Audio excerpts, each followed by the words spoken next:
Assalamualaikum warahmatullahi wabarakatuh. Bayangkan, di balik setiap hembusan nafas yang keluar dari dirimu saat ini, ada rahasia yang selama ini kau abaikan.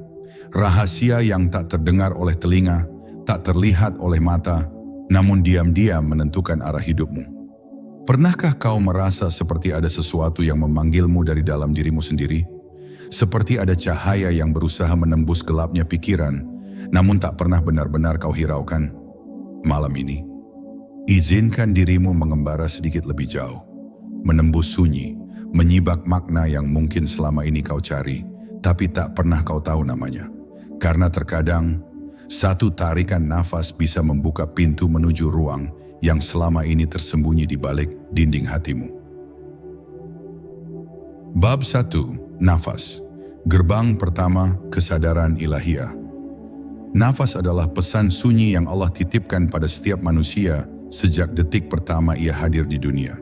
Dalam ilmu tasawuf, nafas bukan hanya udara yang keluar masuk paru-paru, tetapi tanda bahwa kehidupan ini terus bergerak dalam genggamannya.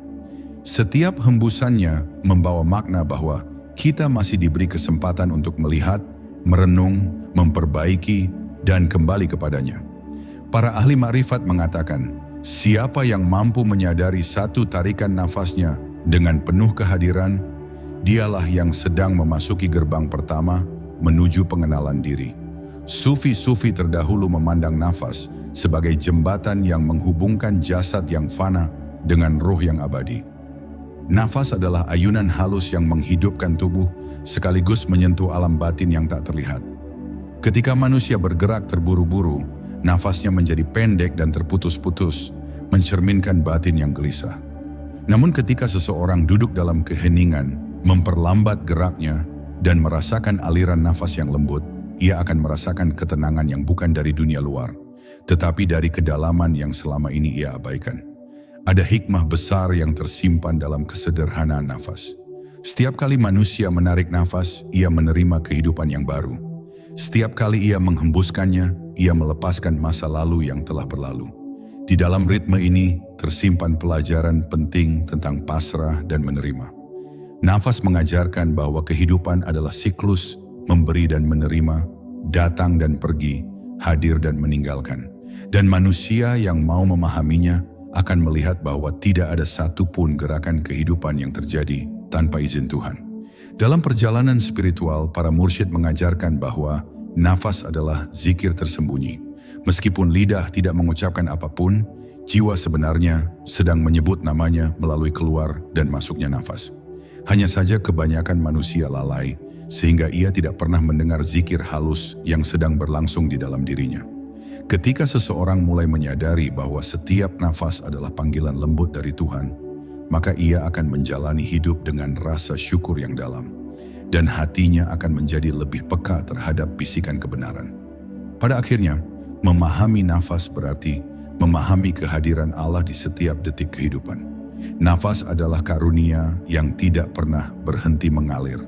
Bahkan ketika manusia tidur, lupa, lalai, atau sibuk dengan ambisi dunia, ia tetap hadir, tetap bekerja, tetap memberi tanda bahwa Tuhan tidak pernah meninggalkan hambanya. Maka barang siapa ingin memulai perjalanan makrifat, mulailah dengan menyadari nafas, karena di sanalah letak pintu paling dekat menuju cahaya ketenangan dan kedalaman ruhani. Bab 2. Ruh, cahaya halus dari alam ketuhanan. Ruh adalah misteri yang tidak tersentuh oleh panca indera, namun keberadaannya terasa lebih nyata daripada tubuh yang dapat dilihat dan disentuh. Dalam tasawuf, ruh dipandang sebagai percikan cahaya ilahi yang dititipkan ke dalam jasad, bukan untuk dimiliki, tetapi untuk dijaga dan dikenali. Ruh lebih tua daripada tubuh, lebih murni daripada pikiran, dan lebih lembut daripada segala jenis perasaan. Ia datang dari alam yang tinggi, turun ke dunia untuk menjalani ujian, lalu kembali kepada sumbernya setelah tugasnya selesai. Dan selama ia berada di dalam tubuh, manusia diminta untuk mengenal siapa yang sedang bersemayam dalam dirinya. Para sufi mengatakan bahwa ruh adalah sinar yang selalu rindu kepada asalnya. Karena itu seringkali manusia merasakan panggilan halus dalam hatinya. sebuah kerinduan yang tidak bisa dijelaskan oleh logika, tidak bisa diwujudkan dalam bentuk materi. Kerinduan yang muncul tiba-tiba tanpa sebab, seolah ada sesuatu yang memanggilnya dari kejauhan. Itulah bahasa ruh. Ia tidak berbicara dengan kata-kata, tetapi dengan rasa yang menusuk ke dalam dada, membuat manusia sadar bahwa hidup ini lebih luas dari sekadar dunia yang tampak. Namun, ruh tidak selalu bersinar terang. Ia dapat tertutup debu nafsu, kabut kesombongan, serta gelapnya kealpaan. Ketika seseorang terlalu tenggelam dalam kesibukan dunia, cahaya ruhnya meredup, seolah ia hidup tanpa arah. Tetapi ketika manusia mulai membersihkan dirinya melalui zikir, ibadah, dan keheningan, ruh kembali bersinar dan menunjukkan jalan. Inilah sebabnya perjalanan spiritual disebut sebagai perjalanan pulang, bukan maju. Karena manusia sesungguhnya sedang kembali kepada kejernihan ruhnya sendiri. Ruh juga adalah saksi yang paling dalam terhadap seluruh perjalanan hidup manusia. Ia menyimpan getaran dari setiap perbuatan, pikiran, dan niat. Ketika seseorang melakukan kebaikan, ruh menjadi ringan. Ketika ia berbuat buruk, ruh menjadi gelap dan berat. Dan karena itu seseorang dapat merasakan beban dalam dirinya tanpa tahu dari mana asalnya. Itu adalah ruh yang sedang menuntut untuk dibersihkan. Para sufi percaya bahwa ruh hanya akan tenang ketika ia kembali selaras dengan cahaya ilahi yang menurunkannya. Maka memahami ruh bukan berarti mencari sesuatu di luar diri, tetapi menyelami keheningan yang ada di dalam dada. Ruh adalah hadiah besar dari Tuhan, sebuah amanah yang tidak ternilai. Ketika manusia mengenal ruhnya, ia akan mengenal kerinduan terdalamnya. Ketika ia mengenal kerinduan itu, ia sedang mengenal Tuhannya. Sebab ruh adalah jembatan menuju makrifat, dan orang yang menjaga cahayanya akan berjalan menuju kehidupan yang lebih jernih, lebih bermakna, dan lebih dekat kepadanya. Bab 3, Pertemuan nafas dan ruh, dua arus menuju satu kesadaran. Dalam pandangan para sufi, hubungan nafas dan ruh bukanlah sekadar interaksi biologis, melainkan pertemuan dua arus halus yang membawa manusia kembali pada kesadaran asalnya. Nafas adalah gerak, ruh adalah cahaya. Nafas mengalir, ruh bersinar. Keduanya berpadu dalam tubuh manusia, membentuk jembatan yang menghubungkan dunia, lahir dan batin. Ketika seseorang menyadari bahwa tarikan nafasnya membangunkan ruh dan hembusannya menenangkan batin, ia telah memasuki tahap awal makrifat, menyadari bahwa dirinya bukan hanya tubuh yang bergerak, tetapi ruh yang hidup melalui hembusan Tuhan. Para ahli makrifat menggambarkan nafas sebagai kendaraan yang membawa ruh dalam perjalanan duniawi. Selama manusia hidup, ruh bergerak mengikuti irama nafas. Naik ketika seseorang kembali kepada kesadaran, dan turun ketika ia tenggelam dalam kelalaian. Inilah sebabnya nafas yang gelisah sering mencerminkan batin yang kacau, sementara nafas yang lembut mencerminkan ruh yang berada dalam kedamaian. Dengan memperbaiki aliran nafas, seseorang tidak hanya menenangkan pikiran, tetapi juga memperhalus gerak ruhnya. Dalam zikir dan kontemplasi, para sufi mengarahkan muridnya untuk menyatukan nafas dengan kesadaran ruhani. Ketika seseorang menyebut nama Allah dalam hati pada setiap tarikan dan hembusan nafas, maka ruhnya akan menerima nutrisi spiritual yang tidak bisa diberikan oleh dunia. Nafas menjadi zikir diam, ruh menjadi pendengar yang setia. Di titik ini, seseorang merasakan bahwa batas antara dirinya dan Yang Maha Ada menjadi semakin tipis, seolah ruh mulai merasakan getaran kedekatan dengan sumber asalnya. Namun penyatuan ini tidak terjadi secara otomatis. Ia memerlukan kesabaran, keheningan, dan ketulusan. Nafas harus dijaga dari kesibukan yang berlebihan, dan ruh harus dijauhkan dari sifat-sifat duniawi yang menggelapkannya. Ketika seseorang mulai mengatur nafasnya dengan lembut, ia sebenarnya sedang memberi ruang bagi ruh untuk bersuara. Dan suara itu tidak terdengar oleh telinga, tetapi dirasakan oleh hati sebagai kejernihan, cinta, dan ketenangan yang tidak bisa dijelaskan. Pada akhirnya, pertemuan nafas dan ruh mengajarkan manusia bahwa hidup bukan sekadar perjalanan fisik, tetapi perjalanan batin menuju kesadaran tertinggi. Nafas membawa kehidupan, ruh membawa makna. Jika keduanya selaras, manusia akan berjalan di dunia dengan ringan, namun tetap terhubung dengan langit. Maka siapapun yang ingin mendekat kepada Allah, mulailah dengan menyatukan nafas dan ruh. Karena dari sanalah muncul keheningan yang membuka pintu-pintu makrifat. Bab 4. Nafas sebagai zikir, jalan sunyi menuju kedekatan ilahi. Para sufi memandang nafas sebagai zikir yang tidak pernah terputus, bahkan saat lidah diam dan pikiran kehilangan fokusnya. Setiap tarikan nafas adalah penerimaan anugerah, dan setiap hembusan adalah penyerahan diri kembali kepada Tuhan. Ketika manusia menyadari bahwa zikir tidak selalu berupa suara, melainkan juga kesadaran yang menyertai nafas, maka ia mulai memasuki wilayah ibadah yang lebih dalam. Ibadah yang tidak terikat pada waktu, tempat, atau ritual tertentu, tetapi mengalir bersama setiap detak kehidupan. Nafas dalam makna ini adalah doa yang terus berulang, meski manusia tidak menyadarinya. Zikir nafas bukan tentang mempercepat atau memperlama hembusan udara, melainkan tentang membawa kehadiran hati ke dalam setiap alirannya. Ketika seseorang menarik nafas sambil merasakan kalimat, Allah memberi kehidupan, dan menghembuskannya sambil merasakan aku kembali kepadamu, maka ia sedang menghidupkan zikir batin yang paling lembut. Ini bukan zikir yang memerlukan suara keras atau pengulangan tanpa makna, tetapi zikir yang menembus ke dalam ruang terdalam jiwa, ruang di mana ruh mendengar lebih tajam daripada telinga, dan hati melihat lebih jelas daripada mata. Para mursyid mengajarkan bahwa zikir nafas adalah salah satu rahasia penyembuhan hati. Ketika seseorang berada dalam kecemasan, nafasnya terpecah-pecah, batinnya bergetar, pikirannya kacau. Namun saat ia mulai menyadari irama nafasnya, mengembalikannya kepada ketenangan, dan menyertakannya dengan kesadaran ilahi, maka gelombang kecemasannya mereda. Nafas yang disertai zikir mampu menghapus suara-suara batin yang membuat hati sesak, seolah setiap hembusan membawa pergi beban yang selama ini mengikatnya. Dalam keadaan ini, manusia merasakan betapa dekatnya Tuhan, bukan sebagai konsep, tetapi sebagai kehadiran yang nyata. Namun zikir nafas bukan sekadar latihan pernapasan atau teknik meditasi. Ia adalah perjalanan kembali menuju kesederhanaan yang hilang. Dunia sering menuntut manusia untuk berlari, mengejar, dan terus bergerak, sehingga ia kehilangan momen untuk menyadari dari mana kehidupannya mengalir.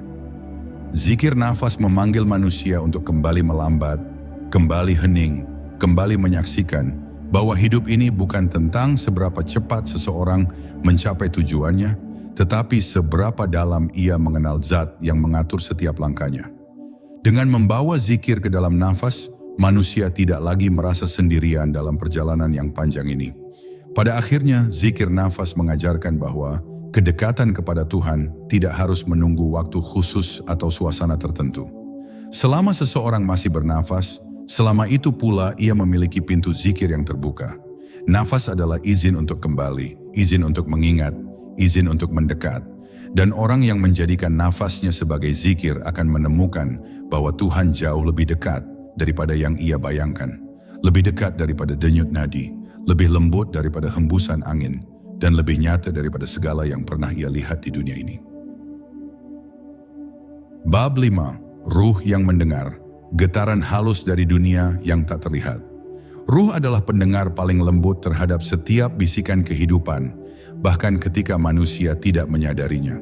Dalam tasawuf, ruh dianggap memiliki pendengaran khusus yang tidak bergantung pada telinga, melainkan pada kejernihan hati.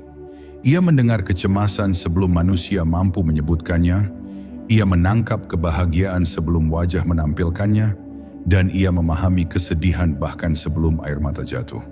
Karena itu, setiap pengalaman manusia, baik yang ia ungkapkan maupun yang ia pendam rapat, tidak pernah hilang begitu saja.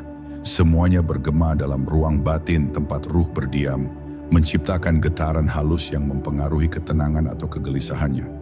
Para sufi menjelaskan bahwa ruh memiliki kepekaan terhadap cahaya dan kegelapan yang tidak terlihat di dunia fisik. Ketika seseorang melakukan kebaikan yang tulus, ruhnya menjadi terang, ringan, dan lapang, seperti pintu yang terbuka menuju kedamaian. Namun ketika seseorang terlibat dalam keburukan, kedengkian, atau kelalaian, ruh menjadi berat, gelap, dan sempit. Inilah sebabnya manusia sering merasa sesak tanpa sebab, atau justru bahagia tanpa alasan yang jelas. Sebab ruh sedang merespons setiap tindakan dan niat yang tidak selalu mampu dicerna oleh pikiran. Batin mengetahui apa yang tidak diungkapkan lidah, dan ruh merasakan apa yang tidak dipahami akal. Ketika ruh mendengar kalimat baik, nasihat yang tulus, atau kata-kata yang mengingatkan pada Tuhan, ia bergetar halus. Getaran ini bukan sekadar reaksi emosional, melainkan respons alamiah dari cahaya yang mengenali sumber cahayanya.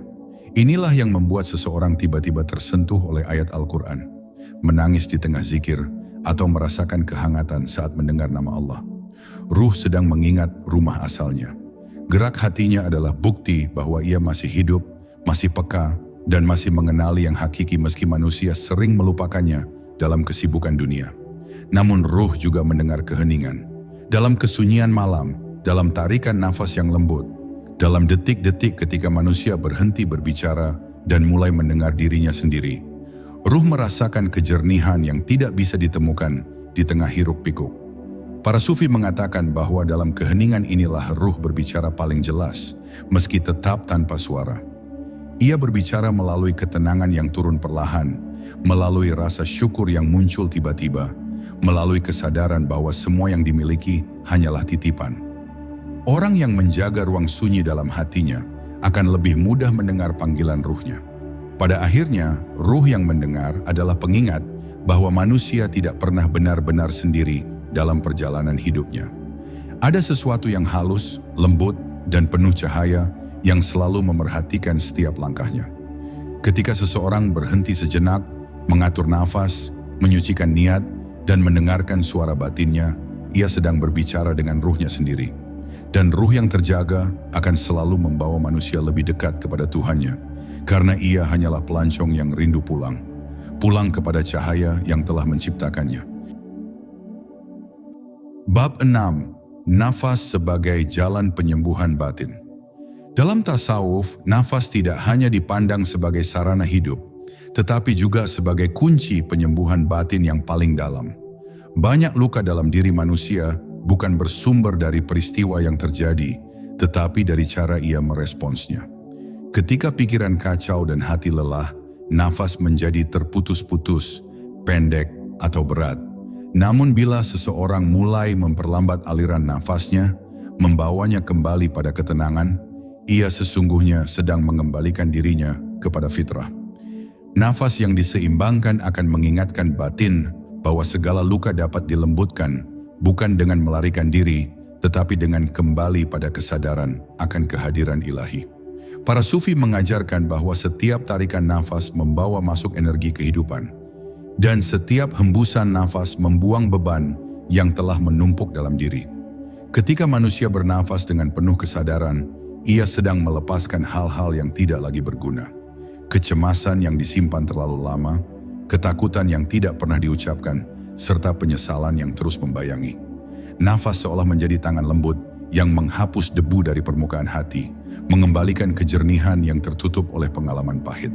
Dalam proses ini, manusia tidak perlu berusaha keras, cukup menyerah pada aliran nafas yang telah Allah ciptakan sebagai obat. Penyembuhan melalui nafas bukan tentang melupakan luka, tetapi tentang menempatkannya dalam cahaya yang tepat. Ketika seseorang duduk tenang dan merasakan aliran nafasnya, ia mulai melihat bahwa setiap pengalaman pahit adalah bagian dari perjalanan menuju kedewasaan ruhani. Nafas membuat seseorang lebih hadir, lebih jujur pada apa yang ia rasakan, dan lebih lembut dalam menghadapinya. Dari kehadiran inilah penyembuhan bermula. Hati yang selama ini dipenuhi kegelisahan perlahan lunak, karena ia disinari oleh ketenangan yang mengalir melalui setiap hembusan. Dalam suasana tertentu, nafas bahkan dapat menjadi doa yang tidak diucapkan. Allah mengetahui segala sesuatu, bahkan sebelum ia keluar dari lisan manusia. Ketika seseorang menarik nafas dengan penuh kepasrahan dan menghembuskannya dengan rasa syukur, ia sedang melakukan bentuk ibadah yang tidak terlihat oleh mata, namun sangat dirasakan oleh ruh. Nafas yang sadar mengajarkan manusia untuk kembali kepada ketenangan, bahwa apapun yang terjadi, ia tetap berada dalam genggaman Tuhan yang maha lembut, maha mengetahui apa yang tersembunyi di dalam dada. Akhirnya penyembuhan batin melalui nafas mengingatkan manusia bahwa kebahagiaan bukan sesuatu yang harus dicari jauh keluar diri. Ia tumbuh dari ketenangan batin yang bersumber dari hubungan antara ruh dan zat yang maha menghidupkan. Selama seseorang masih diberi nafas, selama itu pula ia diberi kesempatan untuk memperbaiki, memaafkan dan melepaskan. Nafas menjadi penopang jiwa yang rapuh, menguatkan hati yang terluka, dan menuntun manusia untuk kembali berdiri dengan penuh ketenangan. Karena pada setiap alirannya terdapat pesan ilahi bahwa penyembuhan selalu mungkin selama manusia masih bernafas dalam kasih sayangnya.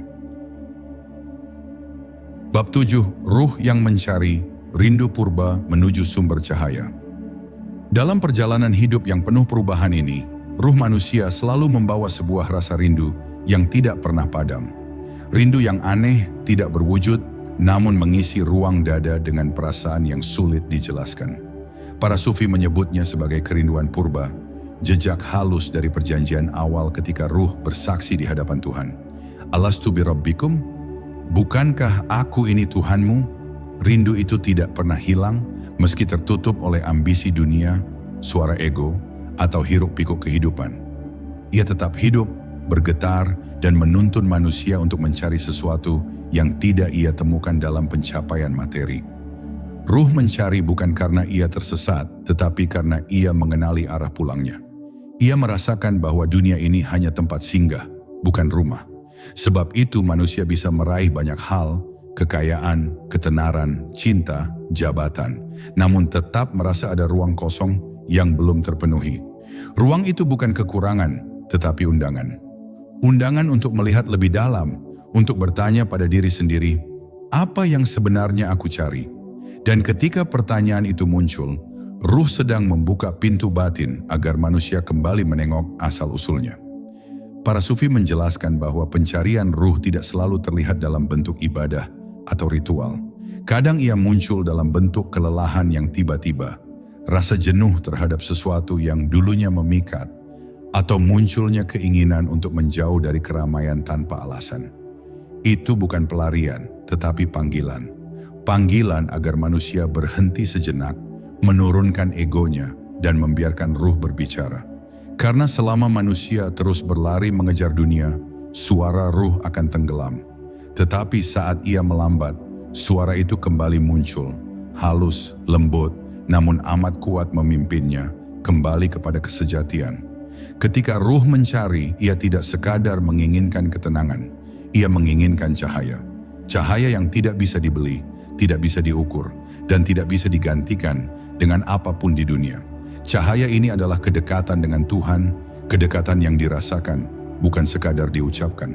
Itulah sebabnya seseorang yang sedang dalam perjalanan spiritual sering merasakan air mata mengalir tanpa sebab, dada hangat tanpa alasan, atau hati menjadi lembut pada hal-hal yang sebelumnya tidak ia pedulikan.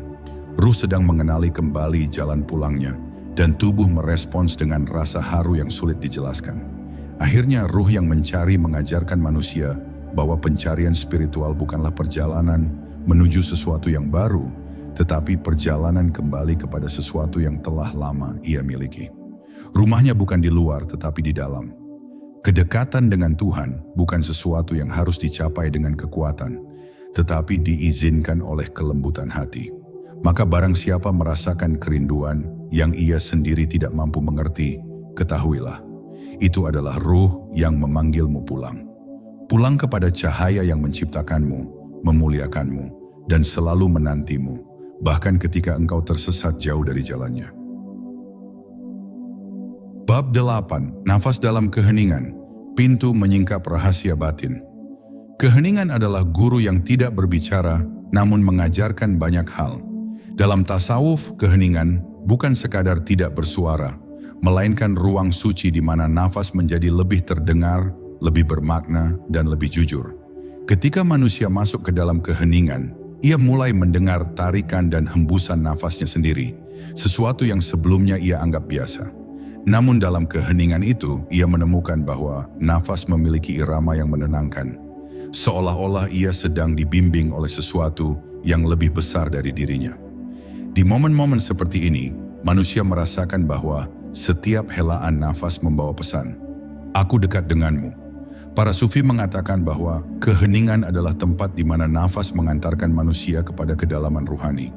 Ketika dunia luar dihentikan sejenak, suara batin menjadi lebih jelas. Tarikan nafas membawa masuk kesadaran, sementara hembusannya melepaskan segala kegelisahan yang membebani jiwa. Di saat seperti itu, manusia mulai melihat bahwa banyak kegaduhan yang ia pelihara sebenarnya berasal dari egonya sendiri. Nafas yang lembut dalam keheningan menghapus batas-batas yang membuat hati keras, menjadikannya lunak dan lebih mudah menerima cahaya kebenaran. Keheningan memberikan ruang bagi manusia untuk bertemu dengan dirinya sendiri tanpa topeng apapun. Dalam kebisingan, seseorang sering menutupi luka, ketakutan, dan keresahan dengan aktivitas atau suara. Namun ketika ia duduk dalam diam, nafasnya mulai mengungkapkan apa yang selama ini tersembunyi. Rasa sakit muncul, kelelahan batin naik ke permukaan, dan pikiran yang tidak terselesaikan mulai terlihat jelas. Meski terasa tidak nyaman, proses ini adalah langkah penting untuk mengenali diri. Nafas di dalam keheningan bekerja seperti cahaya yang masuk ke ruangan gelap, memperlihatkan apa yang perlu dibereskan. Namun tidak semua keheningan bersifat gelap atau menyakitkan. Ada keheningan yang justru membawa seseorang ke dalam kedamaian yang sangat dalam. Keheningan semacam ini adalah hadiah dari Tuhan kepada hati yang mau kembali kepadanya. Ketika seseorang bernafas dalam keheningan dengan penuh syukur, hatinya akan terasa ringan, dadanya lapang, dan pikirannya jernih.